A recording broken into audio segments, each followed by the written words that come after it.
J'ai l'habitude de me lever tout le temps, la nuit, donc j'ai pas de problème de sommeil. Se réveiller tôt pour rejoindre la mosquée. La routine, mais avec le ramadan, un effort supplémentaire est réclamé. Je dors après à minuit. Après, je me réveille à 3 heures du matin pour faire la préparation, pour faire la prière. Et là, on fait, en arabe, on dit as-suhour, c'est-à-dire on mange. Après, on attend, après, on prie. On dort à peu près 5 heures. 5 heures de sommeil. On serait tenté de croire que ce n'est pas suffisant pour être en forme le matin, pour travailler ensuite.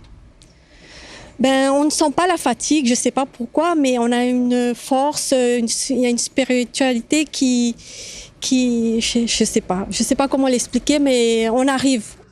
Depuis 2 ans, à Saint-Denis, les femmes peuvent participer collectivement à la 5e prière, appelée Tarawi. Encore une raison de repousser la nuit. La prière Tarawi, c'était toujours existé. On faisait chez nous, on fait là-bas le soir et après on rentre chez soi. Déjà, alhamdulillah, on lit le Coran. Les plus jeunes en vacances ne semblent pas être franchement déboussolés par ces changements de programme. Je me réveille environ à 4h20. On mange, puis après, il y a écrit une heure où on doit arrêter de manger pour jeûner. C'est quand même fatigant quand on se lève tôt le matin et en plus de ne pas manger, c'est quand même fatigant.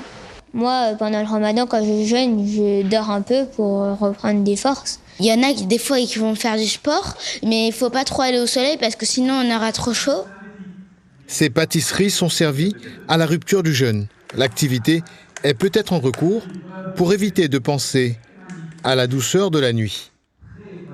Il faut savoir sortir de son lit, mouiller-le, uniquement pour le plaisir de Dieu. Et à ce moment-là, avec humilité, de se recueillir devant Dieu en ayant conscience de nos faiblesses et en priant pour la paix et l'amour dans le monde.